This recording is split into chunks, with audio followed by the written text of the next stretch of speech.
स्नेह। ट्रेन में भीड़ होने की वजह से बैठने की जगह भी नहीं मिल रही थी। मायूस निवेश किसी तरह खड़े होने की जगह बनाकर पीठ पर एक बैग टांगे बार बार आंखों से बह रहे आंसुओं को भीड़ से छिपाने की लाख कोशिश कर रहा था। बेटा, इधर आकर बैठ जाओ। मैं यह जगह अपने बेटे के लिए रोक रखी थी, पर लगता है वह नहीं आएगा।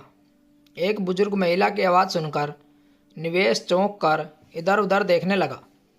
तभी महसूस हुआ कि कोई उसका हाथ पकड़कर उसे अपनी ओर खींच रहा है। किसी तरह देखने का प्रयास किया तो देखा वह बुजुर्ग महिला उसे बुला रही थी। किसी तरह जगह बना के महिला के पास पहुंच गया। देख रही हूँ बेटा, तेरी आंखों से आंसू बह रहे हैं। क्या तेरा भी घर बार छूट गया मेरी तरह? महिला ने पूछा।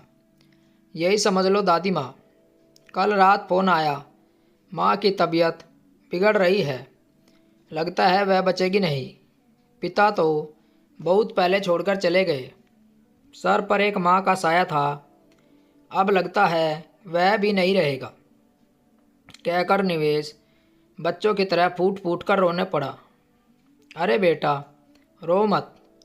जो आया है उसको एक न एक दिन जाना ही है।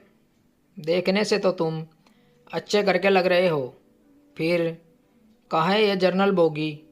उधर सांप जैसे जाते, यहाँ तो ऐसा लग रहा है मानो पूरा शहर इसी में समा गया हो। महिला ने कहा। टिकट नहीं मिली दादी माँ, यह सब बोली पर घर जाने वालों की भीड़ लग रही थी। और आप कहाँ जा रही हैं? और आपका बेटा साथ जाने वाला था, वह किधर रह गया? ट्रेन भी आगे बढ़ चुकी है, वह किसी और बोगी में चढ़ गया होगा। निवेश को बुढ़िया से बात करना अच्छा लग रहा था, यूँ मानो अपनी अम्मा से बात कर रहा हो। बेटा, सब किस्मत की बात है। भगवान ने मुझे तुम सा बेटा नहीं दिया, और जो दिया उसने मेरी कदर नहीं की। कहकर वो बुजुर्ग महिला अपने आजू बाजू सबको देख अपने आंचल से अपने आंसू छिपाने का प्रयास करने लगी। बताओ ना, तुम्हें कहाँ जाना है? टिकट है तुम्हारे पास? निवेश ने पूछा। हाँ बेटा, टिकट और मेरा सामान मेरे पास ही है। बड़े दिनों से मन कर रहा था, बेटा मुझे हरिद्वार ले चल। उसने पहले तो मना कर दिया, फिर कुछ दिन पहले कहा अच्छा ले चलूँगा।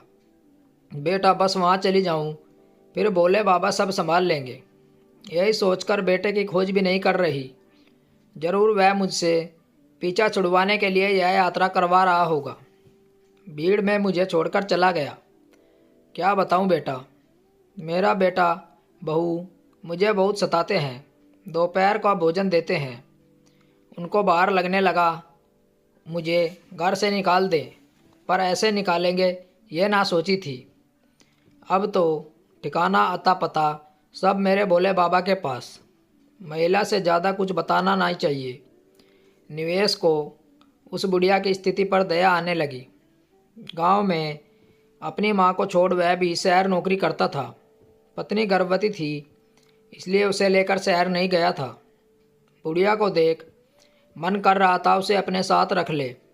यूँ तो अजनबियों के लिए मन में 100 तरह की बातें होती हैं, पर कभी कभी कोई अजनबी ना लगकर अपना सा लगने लगता है। निवेश यही बात महसूस कर रहा था। ट्रेन अपने समय पर पहुंच गई। यहाँ तक आते आते भीड़ भी कम हो गई थी। निवेश उस महिला को उतार कर हरिद्वार भेजकर अपने घर जाने को आतुर हो रहा था, पर ना जाने क्या सोचकर उसने दादी माँ को अपने साथ गांव चलने के लिए पूछ लिया। अरे बेटा, क्यों मेरा बोझ अपने कंधे पर उठाना चाहता है? जिसका अपना सगा बेटा ना पूछे, तू गैर होकर इतना मत सोच। बोले बाबा जब चाहेंगे उनके पास चली जाऊंगी, बस मुझे उनके पास जाना है, तू कोई गाड़ी करके बिठा दे, बुढ़िया ने कहा। निवेश का दिल न माना और वो उसे जिद करके घर ले गया। अरे तू बिमला का बेटा है?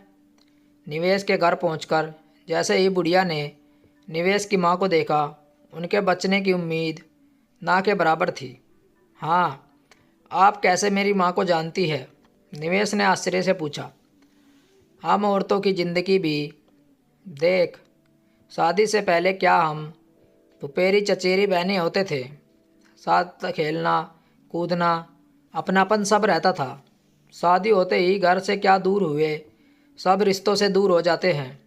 ये मेरी बुआ की बेटी है, इस नाते हम बहने हुए ना। आज मिले भी तो इस हाल में कि यह जाने वाली है, कहकर बूढ़ी दादी रोने लगी। 2 दिन के भी भीतर निवेश की माँ चल बसी। ऐसा लगा मानो कोई चमत्कार सा हुआ हो, जो निवेश बूढ़ी माँ से मिला और उसे अपने में अपनापन नजर आया। निवेश और उसकी पत्नी ने भी बूढ़ी माँ को फिर से अपने पास ही रोक लिया। माँ के सब क्रियाक्रम हो जाने तक निवेश यहीं रुका रहा। अब गांव में रहने को बचा ही क्या था। बूढ़ी माँ को हरिद्वार घुमाकर वो उसे अपने साथ ही शहर में रहने के लिए मना लिया। बूढ़ी माँ ने भी निवेश और उसके पत्नी को खूब स्नेह दिया। इन दोनों ने भी माँ को खोकर वापस पा लिया था। दोस्तों, आपको हमारी कहानी कैसी लगी? कमेंट करके हमें बताएं और चैनल को ज़रूर सब्सक्राइब करें। मिलते हैं आपसे ऐसी ही और एक अच्छी कहानी के साथ। कहानी सुनने के लिए आप लोगों का धन्यवाद। राम राम दोस्तों।